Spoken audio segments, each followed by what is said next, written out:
তাহলে এই Ralph Waldo এমারসনের লেখা ফেবেল কবিতাটা আমরা পুরোটা পড়েছি। এবার আমরা তাহলে ওর অ্যাডিশনাল কোশ্চেন যেগুলো আছে সেগুলো পড়বো, আর এইগুলো পড়লে এগুলো থেকেই তোমার যত রকমের প্রশ্ন হোক না কেন এই প্রশ্নগুলোর মধ্যে থেকেই সবটা থাকবে, এর বাইরে কিন্তু কিছু থাকবে না, এটা মাথায় রাখতে হবে সবার আগে। তাহলে ভালো করে পুরোটা পড়তে হবে।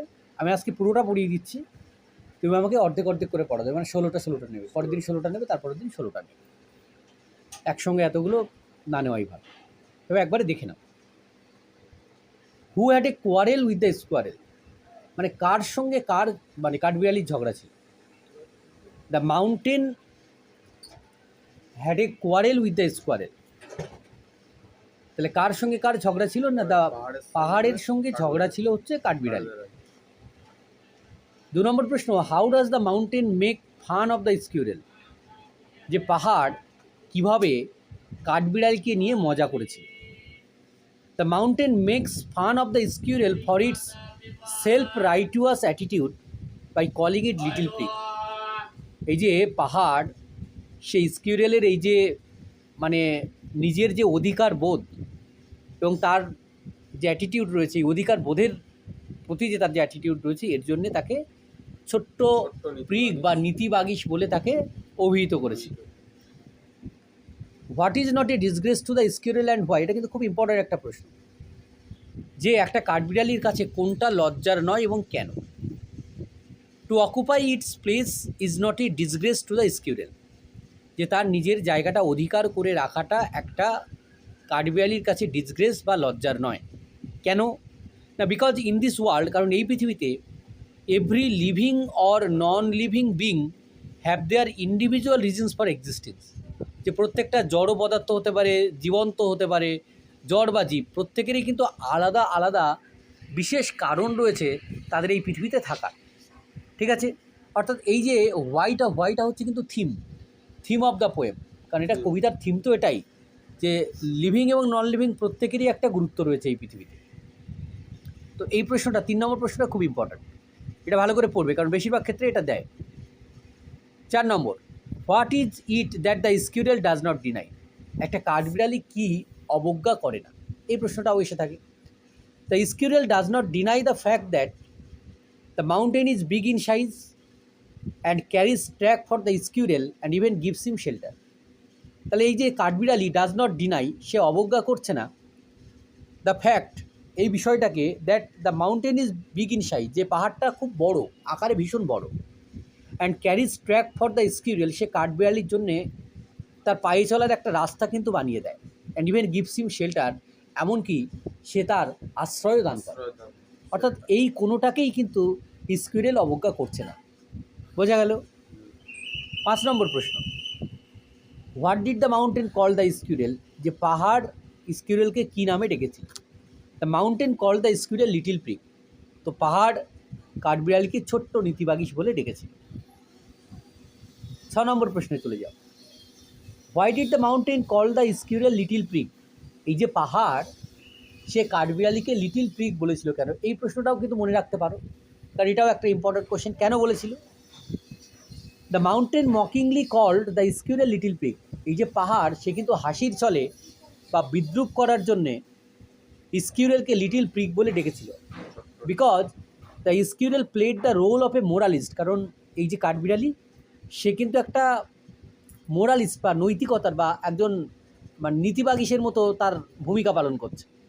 হু considered his opinion to be right, যে মনে করছে যে তার যে মতামত, মানে যে মতামত সে দিচ্ছে সেটা সে ঠিক দিচ্ছে, তো সেই কারণে পাহাড় কিন্তু কাঠবিড়ালিকে বিদ্রুপ করেছিল লিটিল পিগ বলে। 7 নম্বরে চলে যাও, what according to the squirrel must be taken in together, যে একটা কাঠবিড়ালির মতে একসঙ্গে কী একসঙ্গে নিতে হবে। অ্যাকর্ডিং টু দ্য স্কিউরেল, কাঠবিড়ালির মতে all sorts of things and weather must be taken in together to make up a year as well as the whole world. তা কাঠবিড়ালির মতে কি, কাঠবিড়ালি বলছে যে সব কিছু নিতে হবে, অল সর্টস অফ থিংস, এবং ওয়েদারও নিতে হবে, must be taken in together, একসঙ্গে নিতে হবে, নিয়ে কী করতে হবে, কিসের জন্য একসঙ্গে লাগবে না, to make up a year as well as the whole world, একটা বছর তৈরি করতে লাগবে, আর কী করতে, সমগ্র পৃথিবীটাকে তৈরি করতেও লাগবে বা গড়তে লাগবে। 8 নম্বর প্রশ্নে চলে যাও, and the former call the latter, প্রবীণ বলল নবীনকে। Who is refer to here as the former and the latter? Former বলতে কার কথা বলা হচ্ছে, লেটার বলতে কার কথা বলা হচ্ছে? তাহলে in the poem fable by Ralph Waldo Emerson, the mountain is refer to as the former. মানে এই যে র্যালফ ওয়াল্ডো এমারসনের লেখা ফেবেল কবিতায় পাহাড়কে বলা হয়েছে প্রবীণ, and the squirrel is refer to as the latter, আর স্কিউরেলকে বলা হয়েছে নবীন। 9 নম্বর প্রশ্ন, ডেসপাইট বিং স্মল, ছোটো হওয়া সত্ত্বেও, why does the squirrel feel it no disgrace to occupy its place? যে কেন কাঠবিড়ালি অনুভব করে যে তার এই নিজের জায়গাটা অধিকার করে থাকাটা তার কাছে লজ্জার নয়? দো the squirrel is very small animal, যে যদিও এই কাঠবিড়ালি সে একটা ছোট্ট প্রাণী, I think it has an important part to play in the grand scheme of nature. এবং আমার মনে হয় যে প্রকৃতিতে, এই বিরাট বড় প্রকৃতিতে তার একটা বিশেষ গুরুত্বপূর্ণ দায়িত্ব আছে, ভূমিকা আছে। It feels no disgrace because it can perform many such tasks which a mountain can not. আর এটা কখনোই লজ্জা অনুভব করে না, কারণ এটা এমন এমন কিছু কাজ করে থাকে যেটা একটা পাহাড়ও করতে পারে। ঠিক আছে, তো এই 9 নম্বর প্রশ্নটা কিন্তু মন দিয়ে পড়বে, এটাও কিন্তু ইম্পর্ট্যান্ট একটা প্রশ্ন। 10 number, what is the opinion of the squirrel about itself and the mountain? যে কাঠবিড়ালির তার নিজের সম্পর্কে কী মতামত রয়েছে, বা পাহাড়টার সম্পর্কেও বা কী মতামত রয়েছে? অ্যাকর্ডিং টু দ্য স্কিউরেল, কাঠবিড়ালির মতে, the mountain might be much bigger than it in size. যে পাহাড় হচ্ছে কাঠবিড়ালির থেকে অনেক বড় আকৃতিতে বা আকারে, but it does not even have half the liveliness and energy of the squirrel. কিন্তু এর মধ্যে কাঠবিড়ালির মধ্যে যে শক্তি আছে, তার মধ্যে যে একটা জীবন্ত একটা উচ্ছলতা আছে, প্রাণোচ্ছলতা আছে, সেটা তার অর্ধেকটাও কিন্তু এই পাহাড়ের মধ্যে নেই। তাহলে আকারে পাহাড় বড়, কিন্তু ওই যে বলেছে স্প্রে শব্দটা উল্লেখ করেছে, তার মধ্যে কিন্তু জীবন্ত সত্তা, মানে কাঠবিড়ালির মতো অর্ধেক জীবন্ত সত্তাও কিন্তু তার মধ্যে নেই। 11 নম্বর প্রশ্ন, what does the squirrel think about the size of the mountain? যে স্কিউরেল সে পাহাড়ের আকার নিয়ে কী ভাবে, এটা আমরা এর আগেও পড়েছি। The squirrel thinks that the mountain is very big without any doubt. যে কাঠবিড়ালি কী ভাবছে, কাঠবিড়ালি ভাবছে যে পাহাড়টা হচ্ছে নিঃসন্দেহে, নো ডাউট, ভীষণ বড়। বোঝা গেল? 12, what are needed to make up a year and sphere? যদি একটা বছরকে প্রস্তুত করতে হয়, আর একটা গোলককে যদি তৈরি করতে হয়, একটা পৃথিবীকে যদি তৈরি করতে হয়, তাহলে কী কী লাগবে? All sorts of things and weather are needed to make up a year and sphere. যে তোমার ছোট বড় সবটাই লাগবে, জ্বর জীব যা আছে সবাইকে লাগবে, তার সঙ্গে আবহাওয়া লাগবে, সব কিছুকে নিয়ে তৈরি হবে একটা বছর, একটা পৃথিবী। Number 30, what is the squirrel's opinion about itself? এই যে কাঠবিড়ালি তার নিজের সম্পর্কে তার নিজের কী অভিমত রয়েছে? The squirrel regards itself smaller than the mountain in size. কাঠবিড়ালিটা সে নিজেকে কী ভাবছে? সে ভাবছে যে সে পাহাড়ের থেকে ছোট, but no less important in terms of proper maintenance of the natural environment. কিন্তু সে নিজেকে এই প্রকৃতিতে কখনোই নিজেকে ছোট ভাবছে না বা কম গুরুত্বপূর্ণ ভাবছে না। মানে তার আকার হয়তো পাহাড়ের থেকে ছোট, অনেক ছোট, কিন্তু সে কিন্তু এই পৃথিবীতে কম গুরুত্বপূর্ণ নয়, এটা সে কখনোই ভাবছে না। 14-এ চলে যাও, not half so spray, who is not half so spray? অর্ধেক জীবন্ত কে নয়? The mountain is not half so spray as the squirrel. পাহাড় কিন্তু কাঠবিড়ালির মতো অতটা অর্ধেক জীবন্তও নয়। নম্বর 15, mention 2 qualities of the mountain. পাহাড়ের দুটো গুণের কথা বলা হচ্ছে। কী কী গুণ রয়েছে পাহাড়ে? আমরা কী কী গুণ পাই বলো দেখি পাহাড়ে? হ্যাঁ, কবিতার মধ্যে কাঠবিড়ালি যাওয়ার রাস্তা তৈরি করে, আর পিঠে করে বনভূমি বয়ে নিয়ে। তাহলে on account of its huge size, বিরাট বড় আকৃতি হওয়ার কারণে, the mountain can carry forest on its back. পাহাড় তার পিঠে করে বনভূমি বইতে পারে। And it can also make pretty squirrel tracks. এছাড়াও এটা একটা সুন্দর কাঠবিড়ালি যাওয়ার রাস্তাও কিন্তু বানাতে পারে। তাহলে এই দুটো হচ্ছে গুণ। এই প্রশ্নটাও বেশ ঘুরে ফিরে আসে যে পাহাড়ের দুটো গুণ কী কী রয়েছে। তো এই দুটো গুণ কিন্তু মনে রাখবে, একটা হচ্ছে কাঠবিড়ালি যাওয়ার রাস্তা তৈরি করে, আর আরেকটা হচ্ছে পিঠে করে বনভূমি বয়ে নিয়ে বেড়ায়। 16 number, who makes track for the squirrel, কে কাঠবিড়ালি যাওয়ার রাস্তা বানায়? The mountain makes track for the squirrel, পাহাড় কাঠবিড়ালি যাওয়ার রাস্তা বানায়। Number 17, which adjective is used by the poet to describe a squirrel track, যেখানে কাঠবিড়ালি যাওয়ার রাস্তাকে বর্ণনা করতে কবি কী ধরনের অ্যাডজেক্টিভ বা বিশেষণ ব্যবহার করেছে? The adjective pretty, pretty is used by the poet to describe a squirrel track, pretty squirrel track বলা হয়েছে। তাহলে এই কাঠবিড়ালি যাওয়ার রাস্তাকে বর্ণনা করতে সে প্রিটি অ্যাডজেক্টিভটা ব্যবহার করেছে কবি এখানে। 18 নম্বর, খুব ইম্পর্ট্যান্ট প্রশ্ন, what does burn say about talents, talents বা মেধা নিয়ে বার্ন ঠিক কী বলেছে? বার্ন থিঙ্কস দ্যাট, বার্ন মানে স্কিউরেল, স্কিউরেল কী ভাবছে বা অ্যাকর্ডিং টু স্কিউরেলও আমরা বলতে পারি, that various species and things have different talents, যে প্রত্যেকটা প্রজাতির প্রত্যেকটা জিনিস তাদের আলাদা আলাদা মেধা রয়েছে। And all talents are well and wisely organised to maintain the balance of nature, আর এই প্রকৃতির এই ভারসাম্য রক্ষা করতে সমস্ত মেধা সব কিছু সুন্দরভাবে সাজিয়ে গুছিয়ে জ্ঞানের সঙ্গে রাখা আছে। বোঝা গেছে? তো ট্যালেন্ট নিয়ে এই প্রশ্নটা কিন্তু খুব ইম্পর্ট্যান্ট, এটা কিন্তু আসে পরীক্ষাতে। 19 number, in which aspect do the mountain and the squirrel differ, কোন দিক দিয়ে পাহাড় এবং কাঠবিড়ালি আলাদা? Mountain and the squirrel differ in their size and talent, তাদের আকার এবং তাদের মেধা, এই দুই দিক দিয়ে কিন্তু তারা দুজনে আলাদা। 20 number, what are the limitations that a mountain আর স্কিউরেল হ্যাভ, মানে একটা পাহাড় বা একটা স্কিউরেল তাদের কী লিমিটেশান রয়েছে, মানে কোন সীমার মধ্যে তারা আবদ্ধ, মানে তার বাইরে তারা বেরোতে পারে না, কিসের? A squirrel being a very small animal can not carry forest on its back, একটা কাঠবিড়ালি সে যেহেতু ছোটো একটা জীব, সে পিঠে করে বনভূমি বইতে পারে না। সিমিলারলি, একই রকমভাবে, দো the mountain is very big, পাহাড় ভীষণ বড়, it can not perform a simple task like cracking a nut, এটা একটা খুব সাধারণ ছোট্ট একটা কাজ, যেমন বাদাম ভাঙা, সেই বাদামটা কিন্তু সে ভাঙতে পারে। দেখো বুঝতে পারলে কিনা লিমিটেশান, ঘুরে ফিরে প্রশ্নগুলো প্রায় একই, কিন্তু মানে প্রশ্নগুলো আলাদা, উত্তর সব একই হচ্ছে। মেধার কথা বলা হচ্ছে, লিমিটেশান, দেখো ঘুরে ফিরে একই ব্যাপার আসছে, তো এগুলোকে মাথায় রাখতে হবে।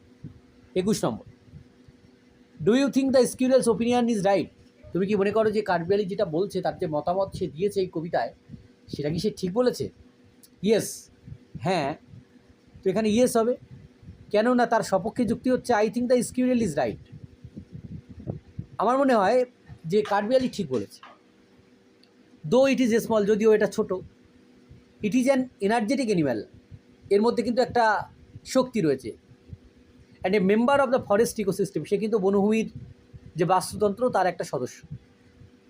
It's seed cracking abilities help to disperse tree seeds, মানে এর যে বাদাম ভাঙে এবং বাদাম খাওয়ার পরে যে বীজটা সে ফেলে, এই যে তার সামর্থ্য রয়েছে, এবিলিটি রয়েছে, এর ফলে কী হয় সেখান থেকে, and it's talent is truly wisely put, এবং তার ফলে কী হয়, নতুন গাছের সৃষ্টি হয়।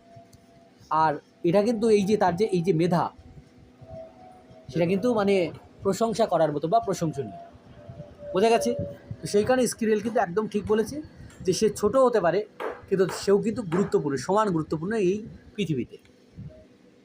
পরের প্রশ্ন, do you think mountains have any usefulness in nature, তুমি কি মনে করো যে এই পৃথিবীতে পাহাড়ের কী কোনো প্রয়োজনীয়তা আছে?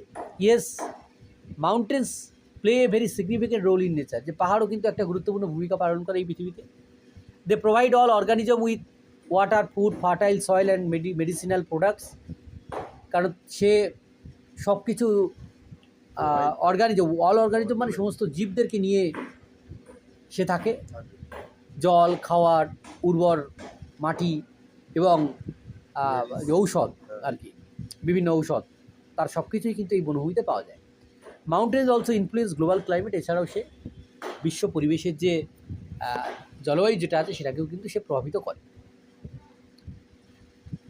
পরের প্রশ্নটা মাথায় রাখতে হবে, what is the theme of the poem fable, fable কবিতার theme key?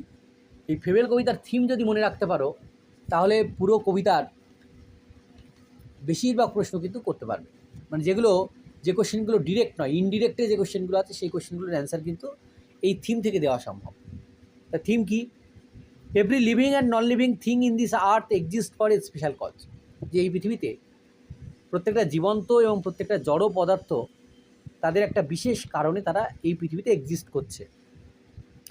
None can be compared or criticised. Compare মানে তুলনা করা, কাউকে তুলনা করা যাবে না। আবার ক্রিটিসাইজ সমালোচনা করা যায় না। ফর দেয়ার শর্ট কামিংস মানে ত্রুটি বিচ্যুতি, তাদের ভুল ত্রুটির জন্য কারোর সঙ্গে কারো তুলনা করা যাবে না, আবার কারোর সঙ্গে কারো সমালোচনাও করা যাবে না। কেন না? যে every creature has some unique talents, কারণ প্রত্যেকটা জীবের একটা আলাদা আলাদা মেধা রয়েছে, বিশেষ মেধা রয়েছে। And this is the theme of the poem. আর এটাই হচ্ছে এই কবিতার থিম। পরের প্রশ্ন দেখে নাও, what is a fable? Fable বলতে কী বোঝানো হয়েছে? আমি একদম কবিতার যখন পড়াচ্ছিলাম শুরুতেই বলেছিলাম ফেবেল কি।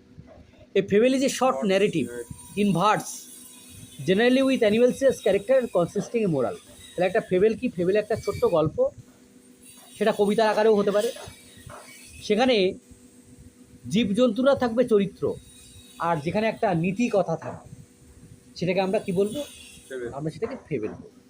তাহলে কি থাকবে? যে একটা ছোট্ট বর্ণনা থাকবে কবিতার আকারে, আর সেখানে জীবজন্তু যারা থাকবে তারা থাকবে চরিত্র, আর পুরো এই কবিতার মধ্য দিয়ে আমরা একটা মোরাল বা নীতি কথা পাবো, শিখবো আমরা সেখান থেকে। তো সেটা হচ্ছে fable.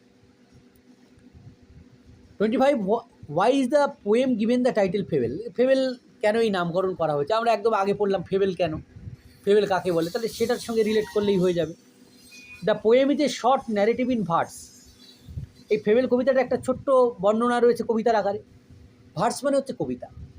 Where a mountain and the squirrel the principal characters, যেখানে পাহাড় এবং কাঠবেলি এরা হচ্ছে প্রধান চরিত্র। তো এরা কি? এরা হচ্ছে অ্যানিমালস। তো টিচ এ মোরাল লেসন, আর এরা আমাদেরকে কী দিচ্ছে? একটা নৈতিক শিক্ষা কিন্তু আমাদের দিচ্ছে। That is why the poem has been title fable. আর এই কারণেই এই কবিতার নাম কিন্তু ফেবেল রাখা হয়েছে। তাহলে থিমের সঙ্গে সমর্থক, বা ফেবেল কাকে বলে তার সঙ্গে সেই টাইটেলের সঙ্গে সমর্থক একদম, সেই জন্য ফেবেল কবিতাটা রয়েছে। 26, does the poem fable has a moral do you think? যে তুমি কি মনে করো ফেবেল কবিতায় একটা মোরাল আছে? তো কী হবে? যে I think the poem fable aims to give the readers a simple message or moral. যে আমি মনে করি যে এই ফেবেল কবিতাটার লক্ষ্য হচ্ছে পাঠকদের একটা সহজ সরল বার্তা দেওয়া, একটা নৈতিক শিক্ষা দেওয়া। কি না? That every living or non living being has their own importance in this world and naan is replaceable. যে এই পৃথিবীতে জড় এবং জীব সবারই একটা বিশেষ গুরুত্ব রয়েছে, এবং কেউ কারো জায়গায় কী হতে পারে না, রিপ্লেসেবল। মানে একজনকে আরেকজনের জায়গায় বসানো যাবে না। যে যার জায়গায় তার প্রত্যেকের একটা গুরুত্ব রয়েছে, এবং তাকে তার জায়গাতেই রাখতে হবে। পরের প্রশ্নগুলো ছোটো ছোটো, এগুলো দেখে নাও, এগুলো মাঝে মধ্যে দেওয়া হয়ে থাকে। Who puts all well and wisely? কে সব কিছু সঠিকভাবে রেখেছে? The creator God puts all well and wisely. যে সৃষ্টিকর্তা ঈশ্বর, তিনি সব কিছু এভাবে রেখেছেন। তো আমরা জানি আমাদের এই যে পৃথিবী, এটা যখন সৃষ্টি হয়েছিল, সৃষ্টিকর্তা মানে যদি আমরা খ্রিশ্চিয়ান মাইথোলজি ধরি, তো খ্রিশ্চিয়ান মাইথোলজি অনুযায়ী কিন্তু আমাদের পূর্বপুরুষ হচ্ছে আদম আর ইভ। তো সেই আদম, আমরা এই যে এখন পৃথিবীতে বাস করছি, এটা আসলে পৃথিবী ছিল না, এটা আগে ছিল স্বর্গ। মানে আগে পৃথিবী বলেই কিছু ছিল না। কিন্তু যখন মানুষ স্বর্গ থেকে যখন বিতাড়িত হলো, অ্যাডাম ছিল ঈশ্বরের পুত্র, আর ইভকে ঈশ্বর সৃষ্টি করেছিল। তো খ্রিশ্চিয়ান মাইথোলজি অনুযায়ী এরা হচ্ছে আমাদের পূর্বপুরুষ। তো তারা ছিল স্বর্গে, এবং সেখানে এক বিরাট বড় গল্প আছে, কোনো সময় পেলে বলবো। তো তাদের যখন স্বর্গ থেকে বিচ্যুতি হয়, তো তখন স্বর্গটাই পাল্টে গিয়ে মর্ত হয়ে গেছে। স্বর্গ বলতে কী ছিল? স্বর্গ বলতে সেখানে কোনো দুঃখ বলে কিছু ছিল না, যন্ত্রণা বলে কিছু ছিল না, কষ্ট বলে কিছু ছিল না। সেখানে তোমার খিদে পেয়েছে, গাছ তোমায় ফল এগিয়ে দেবে তোমার মুখের সামনে। তোমার ঘুম পেয়েছে, গাছ পাতা ঝরিয়ে দেবে, হাওয়া করবে, হ্যাঁ, তোমার বিছানা করে দেবে, তুমি ঘুমাবে। মানে সেখানে দুঃখ কষ্ট বলে কিছু ছিল না, আনন্দই আনন্দ। মানে কোনো কিছু তুমি যা চাইবে তুমি সব পাবে আর কি। হ্যাঁ, কিন্তু ওই যে জ্ঞান বৃক্ষ বা ট্রি অফ নলেজের ফল খেতে গড শুধু বারণ করেছিল, তোমরা আর যা কিছু করো, কিন্তু ট্রি অফ নলেজের ফল খাবে না। তো স্যাটার্ন ছিল শয়তান। তো তো স্যাটার্ন হচ্ছে ছিল নরকের অধিপতি, আর সে হচ্ছে এই ঈশ্বরের বিরাট বড় শত্রু ছিল। সে সবসময় চাইতো ওই স্বর্গকে দখল করার জন্য চেষ্টা চালাতো। তো সে যখন দেখছে বারবার চেষ্টা করেও গডকে সেই স্বর্গ থেকে, সিংহাসন থেকে নামাতে পারছে না, তখন সে দেখছে স্বর্গের মানে গডের সবথেকে প্রিয় কাছের মানুষ হচ্ছে তার ছেলে। তো তার ছেলেকে দিয়ে এই পাপটা করাতে হবে, আর পাপ করালে কী হবে, সে হচ্ছে শাস্তি পাবে। তাই সে কী করেছিল, প্রথমে সে খুব ভালো করে জানতো যে অ্যাডাম হচ্ছে, সে বাবার কথা মেনে চলে, তাকে কোনো রকমভাবে প্রলোভিত করা যাবে না। তাই সে কী করলো, ঘুমের মধ্যে সে ইভকে লোভ দেখালো যে যাও গিয়ে ট্রি অফ নলেজের ফল খাও, দেখো তো ওটা খেলে কী হয়। তো প্রলোভিত হয়ে অ্যাডামের কথা না শুনে ইভ কিন্তু গিয়ে ওই ট্রি অফ নলেজের ফল খায়, এবং তার ফলে স্বাভাবিকভাবে কী হয়, গড জানতে পারেন এবং তিনি হচ্ছেন ইভকে শাস্তি দেন, তাকে স্বর্গ থেকে বিতাড়িত করেন। আর যেহেতু অ্যাডাম দীর্ঘদিন ধরে ইভের সঙ্গে আছে, তো সেও কী করলো, ট্রি অফ নলেজের ফল খেলো এবং অবশ্যম্ভাবীভাবে সেও হচ্ছে পৃথিবী থেকে বিতাড়িত হলো। তো খ্রিশ্চান মাইথোলজি অনুযায়ী বলা হয়ে থাকে যে এই অ্যাডাম এবং ইভ থেকে আমাদের এই পুরো সবার সৃষ্টি হয়েছে, এবং যখন তারা পৃথিবীতে এলো তখন সব কিছু তাদের দুঃখ, যন্ত্রণা, কষ্ট সবই থাকবে, এবং এখানে চাইলে তুমি খাবার পাবে না, তোমাকে কষ্ট করে সেটা খুঁজে আনতে হবে, তার পরিশ্রম করতে হবে। ঠিক আছে, এখানে যেমন আনন্দ থাকবে তেমনি আবার দুঃখ এবং কষ্টও থাকবে। ঠিক আছে, আর সায়েন্টিফিক্যালি কী বলা হচ্ছে, সায়েন্টিফিক্যালি ওয়াটার থেকে, জল থেকে জীবের সৃষ্টি হয়েছে, এবং এই পৃথিবীর সৃষ্টি হয়েছে জল থেকে, এটা সায়েন্টিফিক্যালি বলা হয়েছে। আর যদি সকল ধর্ম মানে একসঙ্গে মিলিয়ে বলা হয়, যত ধর্ম আছে পৃথিবীতে সব যদি মিলিয়ে বলা হয়, তাহলে বলতে হবে যে গড হচ্ছে ওয়ান অ্যান্ড ইনফিনিট। এবার বিভিন্ন ধর্মের মানুষেরা তাকে বিভিন্ন রকমভাবে চেনে, বিভিন্ন নামে জানে, বাট গড হচ্ছে ওয়ান অ্যান্ড ইনফিনিট। কোথাও তুমি দেখবে না গডকে আলাদাভাবে দেখানো হয়েছে, সবাই এক, শুধু প্রত্যেকে আলাদা আলাদা নামে তাকে চেনে। তো এই গড বা ক্রিয়েটর তিনি হচ্ছেন এই পৃথিবীকে সৃষ্টি করেছেন তার মতো করে। ঠিক আছে, তো সেই কারণে এই যে 27, যে ক্রিয়েটর গড হচ্ছে, তিনি এই পৃথিবীটাকে সৃষ্টি করেছেন এবং সব কিছুকে জ্ঞানের সঙ্গে সঠিকভাবে রেখেছেন। 28 হচ্ছে who is refer to as bun. Bun বলতে কাকে বলা হয়েছে, the squirrel is refer to as bun, কাঠবিড়ালিকে বান বলা হয়েছে। What did the squirrel think about occupying its place. Squirrel কী ভাবে যে তার নিজের জায়গাটা অধিকার করা নিয়ে সে কী ভাবে। It was not a disgrace to occupy his own space. সে এটা ভাবে না যে এটা লজ্জার বা ঘৃণার তার নিজের জায়গাটাকে অধিকার করে রাখার। Question number 30, how according to Bunn can a year be made up. যে কাঠবিড়ালির মতে একটা বছর কীভাবে তৈরি হয়, আমরা এর আগেও পড়ে এলাম। All sorts of things and weather are taken together to make up a year. যে আবহাওয়া এবং সব কিছু নিয়ে একত্রে নিয়ে একটা বছর তৈরি হয়। 31, what according to the squirrel always differ. একটা কাঠবিড়ালির মতে কী সবসময় আলাদা। According to the squirrel talents always differ. একটা কাঠবিড়ালির মতে আমাদের যে মেধা রয়েছে সেই মেধা সবসময়ের জন্য আলাদা। What can the squirrel do that the mountain can not. একটা কাঠবিড়ালি কী করতে পারে যেটা একটা পাহাড় পারে না। The squirrel can crack a nut but the mountain can not. একটা কাঠবিড়ালি সে একটা বাদাম ভাঙতে পারে, কিন্তু একটা পাহাড় সে কিন্তু পারে। তো এই পর্যন্ত সমস্ত কোশ্চেনগুলো পড়ে দিলাম। তুমি তাহলে আমাকে পরের দিন